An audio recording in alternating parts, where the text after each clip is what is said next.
Okay, let's unpack this. Welcome back to the deep dive.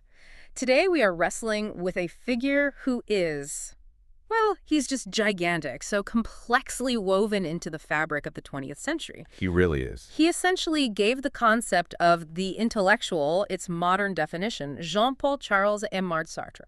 Indeed. We're talking about the French philosopher, the novelist, the playwright, and maybe most importantly, the tireless and often very contradictory political activist. Right. Lived from 1905 to 1980. And Sartre wasn't content to just, sit back and observe history or write these dense treatises. He believed a philosopher's duty was to be engaged, to try and fundamentally reshape the world. Our sources for this deep dive give us this really comprehensive and frankly challenging view of the man. We're spanning his sometimes difficult biography, his foundational philosophical concepts. Especially that famous slogan, existence precedes essence. Exactly. And his intense, often compromising career as a public figure. So our mission today is pretty laser-focused. We need to unpack the central conflict that defined his entire body of work and really his whole life. This constant tension between what he called mauvaise foi, Bad faith. right, the spiritually destructive conformity, and the struggle for a truly authentic way of being. It's a huge area to cover. Mm-hmm. Because Sartre, he never stood still. Yeah. He rejected any single static label you tried to put on him. And to give you just one key nugget right up front that I think absolutely encapsulates this man's uncompromising stance. Oh, I think I know where you're going with this. It has to be the Nobel Prize. Yeah. In 1964, he was offered the Nobel Prize in literature, arguably the highest cultural honor in the world, and he just flatly refused it. And the reason he gave is just so perfectly Sartre. He said a writer should not allow himself to be turned into an institution. You don't want the Nobel Prize to define him. It's incredible. It's the philosophy in action. Fascinating. It sounds like the perfect example of his philosophy applied to his own public life. So we're going to start, as always, at the beginning, Section 1. The formation of an existentialist. Sartre was born in Paris, 1905, and his early life was really marked by both tragedy and this intense intellectual immersion. His father, Jean-Baptiste Sartre, was a French Navy officer, but he died when Jean-Paul was just a toddler. Yeah, from a tropical fever when Sartre was only 2 years old. So he's left to be raised primarily by his mother, Anne-Marie, who moves back into her parents' house. And the single most important early figure in his life becomes his maternal grandfather, Charles Schweitzer. And Charles Schweitzer was a fascinating character in his own right, a professor of German, a very strict academic. So not a relaxed household. Not at all. He essentially homeschooled the young Jean-Paul for a while, introducing him not just to classical German literature, but also to mathematics and this incredibly rigorous intellectual discipline from a very, very early age. That deep immersion, that kind of intellectual hothouse environment, it must have set him apart immediately. Oh, completely. And speaking of the Schweitzer family, it's worth noting a truly remarkable connection here. The world-famous theologian, physician, humanitarian, Albert Schweitzer. Who won his own Nobel Peace Prize. He was actually Sartre's first cousin. That's an intellectually powerful family tree. It certainly was. But that privileged intellectual start was then, juxtaposed with some pretty significant physical and social difficulties later on. This is when his mother remarries and they move to La Rochelle. Exactly. And there he experienced frequent and, by all accounts, really unpleasant bullying. And a major factor in that bullying, which must have shaped his outlook on the gaze of the other, something we'll get into, was his physical appearance. Right. He suffered from poor vision, specifically a condition that's often described as a wandering blind right eye. Sensory exotropia is the clinical term. But the real consequence, of course, was social alienation. He was perpetually marked as different. That physical difference, combined with the social friction it caused, you have to think it pushed him inward, made him rely more on his own intellectual landscape. Absolutely. So it's no surprise then that his attraction to philosophy began so powerfully in his teens, specifically after reading a work by Henri Bergson. Time and Free Will. That's the one, an essay on the immediate data of consciousness. And that's where the path really began. He eventually follows the elite academic track, earning his way into the prestigious École Normale Supérieure, the ENS in Paris. Which was the intellectual incubator for France's future elite. This is where the best of the best went. His studies were broad psychology, logic, ethics, even physics. And he completes his MA thesis in 1928 on consciousness. L'image dans la vie psychologique, rôle et nature. Image in psychological life, role and nature. But the sources are clear that this academic grind, It didn't dull his mischievous side. Oh, not at all. The sources highlight that Sartre, the future icon of existential gloom, was known during his ENS years as one of the school's fiercest pranksters. I love that. It's this deeply rebellious, almost collegiate jokester side to this intensely serious philosophical icon. And it wasn't just, harmless fun, either. His pranks often targeted the institution itself. In 1927, he co-wrote this anti-militarist satirical cartoon in the school's review. And it caused a huge scandal. A massive scandal. It severely upset the director, a man named Gustav Lanson. But the real masterpiece of mischief, that came later in 27. And it's centered around one of the most famous events of the entire decade. Charles Lindbergh's transatlantic flight, New York to Paris. The Lindbergh incident perfectly illustrates Sartre's early willingness to just undermine and mock authority.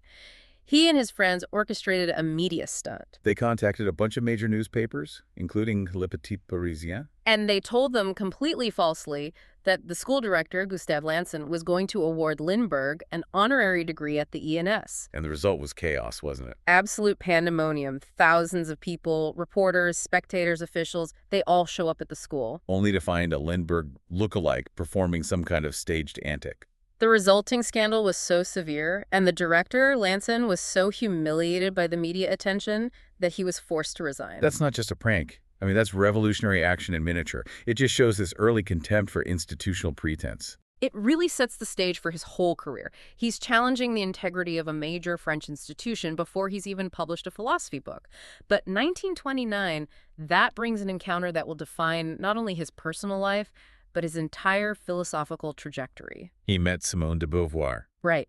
They met while studying for their final teaching certification exams, the aggregation. Which Sartre passed first in his class and de Beauvoir second. Yeah. They quickly became inseparable, lifelong companions, and their relationship was just radical in its rejection of the bourgeois norm. A non-monogamous open partnership. It wasn't just a personal arrangement, was it? It was a living, breathing, philosophical experiment. Absolutely. It was a concrete public challenge to social and sexual conformity that mirrored the very concept of radical freedom they would later articulate in their writings. It was an intellectual pact, a commitment to mutual freedom and shared intellectual output that defined both of their lives, even as its specific dynamics would become, intensely controversial later on. Meanwhile, his philosophical foundation continued to deepen.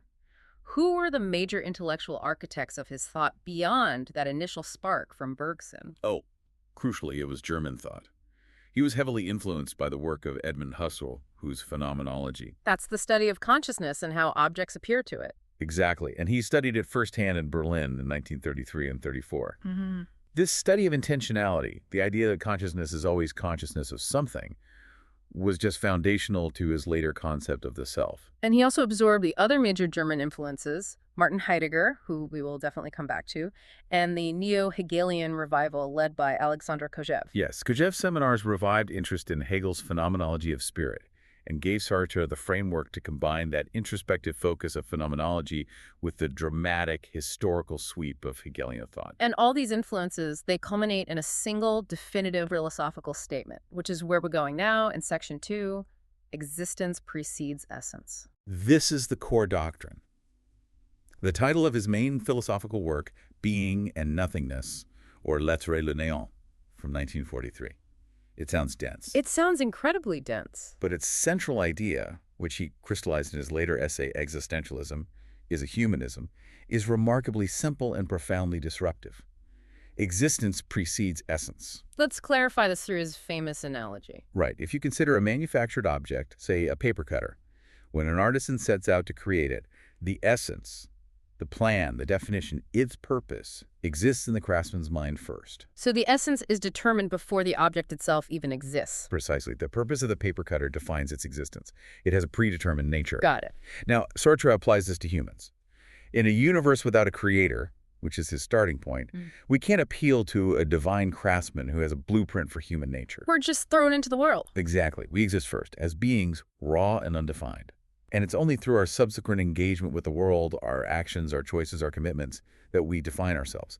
We create our own essence. So if I spend my life being a doctor, it's my sustained action of being a doctor that defines me, not some pre-programmed doctorness that was planted in me at birth.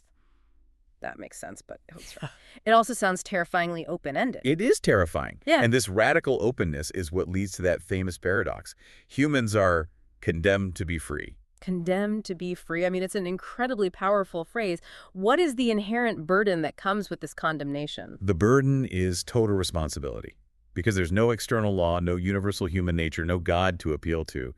We are entirely and individually responsible for everything we do. You can't use your past actions or your temperament or your circumstances as an excuse? Never. Sartre puts it very starkly. We are left alone, without excuse. And if we try to shirk that responsibility, if we try to pretend that a societal role does define us or that our past actions do excuse our present behavior, that's when we fall into the state that defines inauthenticity for Sartre. Which is mauvaise foi. Bad faith. Mauvaise foi. It's the dominant spiritual malaise that Sartre and de Beauvoir diagnosed in modern life. It's this act of self-deception, the lie we tell ourselves to avoid the anguish that comes from recognizing our absolute freedom. Can you give us a practical example of bad faith? Something that makes it relatable. The famous example is the waiter who acts too much like a waiter. Ah, yes. His movements are a little too precise, his voice a little too solicitous. He's trying to convince himself and the patrons that he is nothing more than the role of waiter. He's denying his freedom to choose other actions, other identities, other possibilities. Right. He's reducing himself from a dynamic, free consciousness, the pour soi, or being for itself, to a fixed object, the en soi, or being in itself. Bad faith is when you try to become a thing. That makes the concept so immediate and applicable. The person who says, well, I can't leave this terrible job because I'm a banker, is acting in bad faith. They're denying their ability to choose otherwise. So authenticity then is about confronting that anguish and choosing to act in spite of it. And authenticity is earned. It's not learned. And Sartre felt that one of the most vital experiences required to achieve this authentic understanding is death consciousness. That sounds incredibly heavy. How does understanding death contribute to authenticity? Well, it provides the ultimate boundary. As long as we're alive, we're dynamic freedom, we're constantly recreating ourselves through choice. Okay. But death is the moment when we cease to live for ourselves and we permanently become an object for the outside world. At death, our essence is finally fixed. Exactly. We are defined forever by the sum total of our actions. It's the final emphasis on the burden of free existence. You only have this limited time to create meaning through action, and when that window closes, the judgment of the others fixes your legacy. The knowledge of that impending finality, it drives the urgency for committed, authentic action. If you run away from that urgency by adopting an inauthentic role, you're essentially lying to the one thing that can't be denied, your ultimate fate. Now, as earth-shattering as this philosophy was, it generated intense criticism, even from those who influenced him.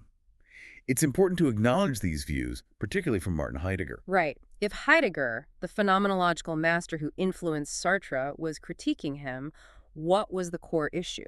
Heidegger argued that by merely reversing the traditional metaphysical statement, moving from essence precedes existence to existence precedes essence, Sartre was still trapped. Trapped within the very framework of metaphysics that philosophy needed to escape. Precisely. Heidegger accused Sartre of missing the truth of being.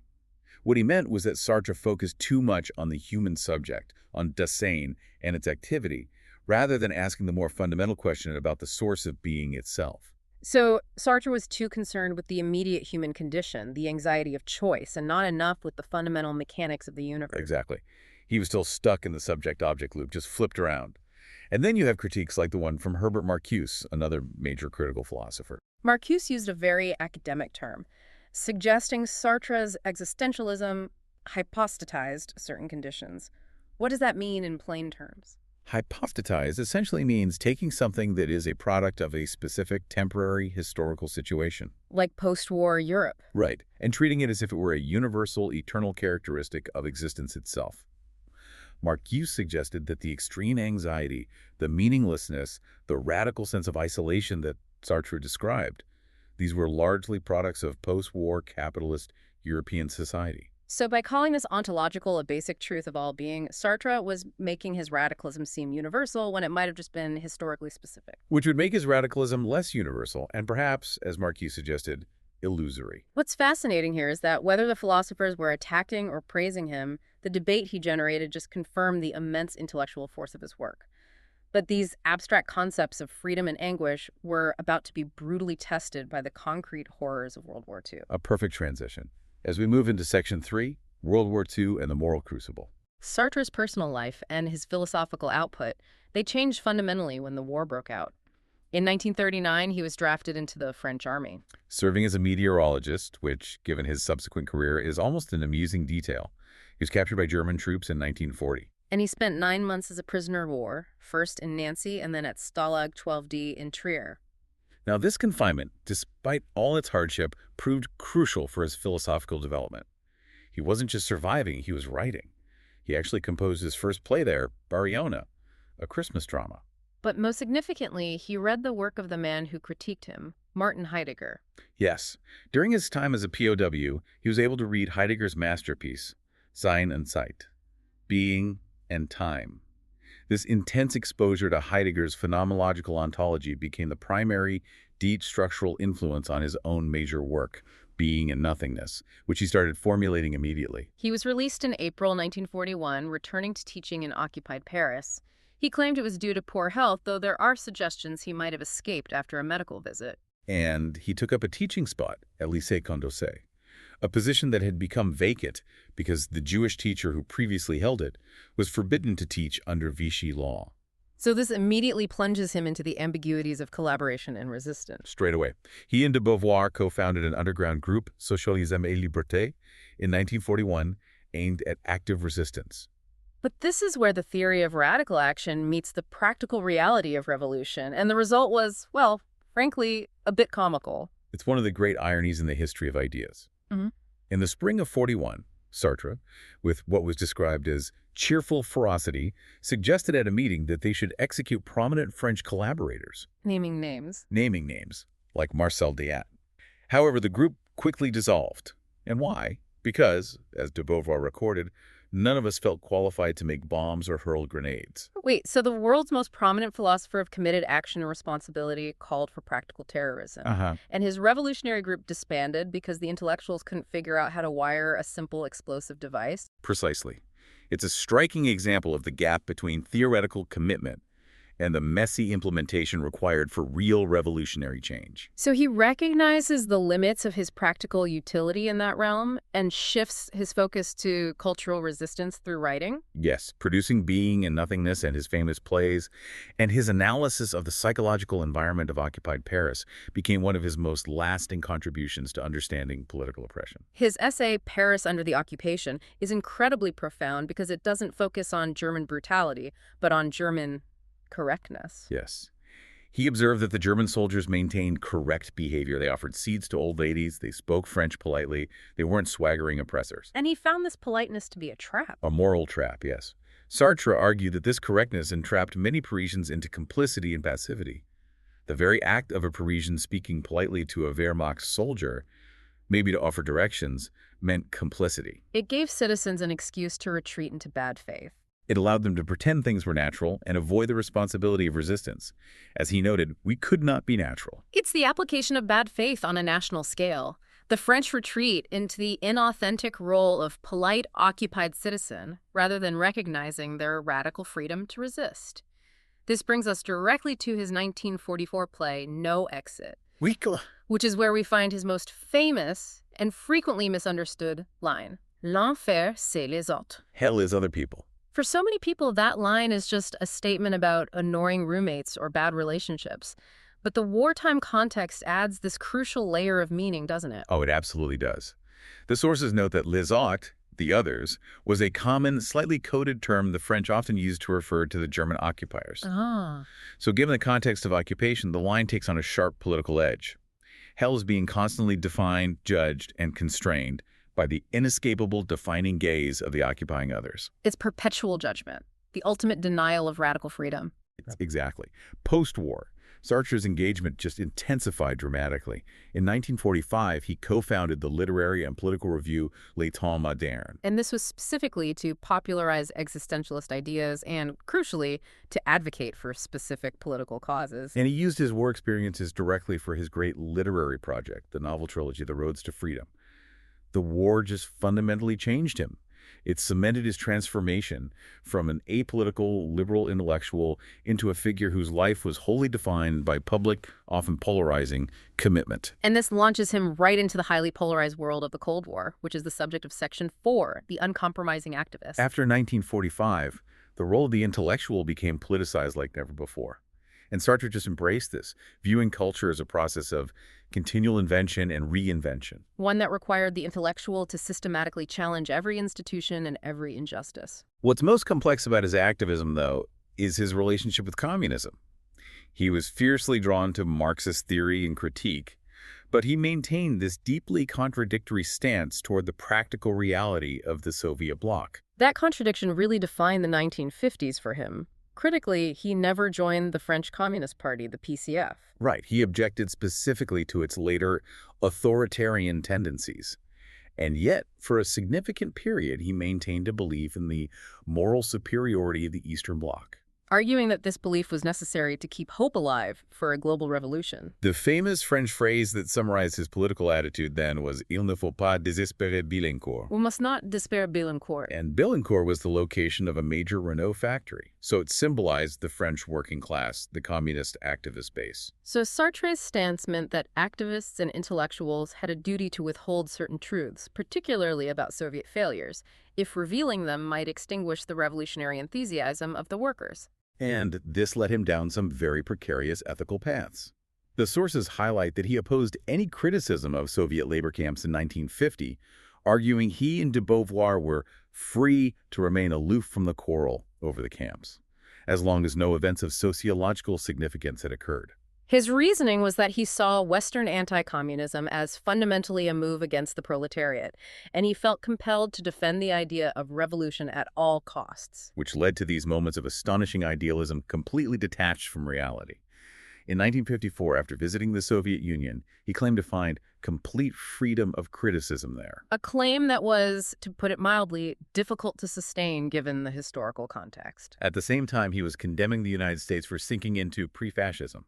So his focus wasn't on validating the political reality of the USSR, but on maintaining the ideological integrity of the revolutionary idea against Western interests. That's a crucial distinction. It is. The contradictions really came to a head following the 1956 Hungarian Revolution, where workers and intellectuals spontaneously rose up against Soviet control. And initially, Sartre praised it. He did. He called it a magnificent, spontaneous explosion, a true act of the masses.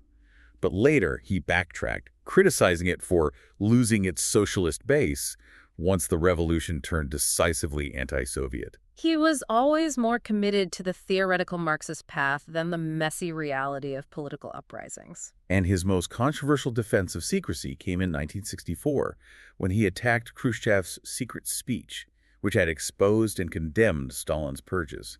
It showed the full scope of the mass killings and terror. Sartre argued that Khrushchev had made a fundamental mistake by revealing the full truth about Stalin's crimes. His logic was consistent with the Billancourt motto: the masses were not ready to receive the truth.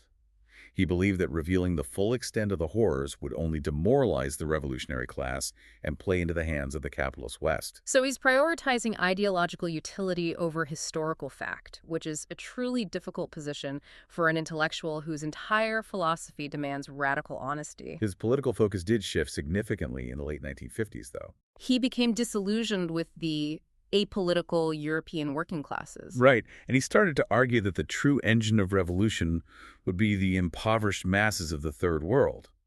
This was heavily influenced by figures like Frantz Fanon, and Sartre dedicated his energy to supporting the real damned of the earth. And this shift cemented his role as a massive figure in global anti-colonialism. His opposition to French rule in Algeria was perhaps his most prominent public fight. He fiercely supported the Algerian National Liberation Front, the FLN. He publicly condemned French policies, including the widespread use of torture, and provided intellectual legitimacy to the anti-colonial struggle. And this commitment carried profound personal risk. It went far beyond just writing essays. Absolutely.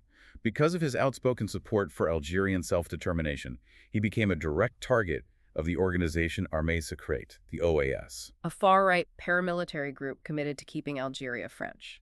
And Sartre narrowly escaped two separate bomb attacks aimed at him in the early 1960s.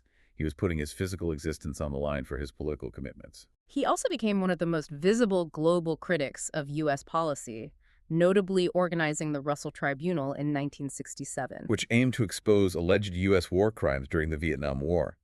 He admired revolutionary leaders globally, famously declaring Che Guevara to be the era's most perfect man. Later, he supported Maoists and even described himself as a special kind of anarchist. And this reputation as the uncompromising anti-establishment intellectual brings us right back to the moment that perhaps defines his rejection of the establishment more than any other. The 1964 Nobel Prize for Literature. The Swedish Academy selected him, and he rejected the honor, making him one of only 2 laureates in history to voluntarily decline the prize. He even tried to head it off beforehand, writing to the Nobel Institute asking to be removed from the list of nominees. Because he didn't want the institution to define him. His public statement explained that he always refused official honors, and that accepting the prize would turn him into a pawn in the East versus West cultural struggle. He didn't want to be turned into an institution or be used as a cultural symbol by either side.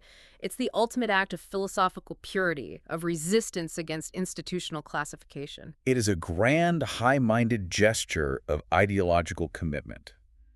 But the sources reveal a fascinating, almost darkly comic postscript that brings this principled stand right back down to earth. Yes. Years later, in 1975, when he was in poor health and facing financial difficulties, Sartre, or someone acting on his behalf, actually contacted the Swedish Academy requesting the prize money, despite having refused the honor. Wait, so the same man who declared that he would never let himself be corrupted by Western honors later tried to cash the check? He did, and he was, of course, refused the money.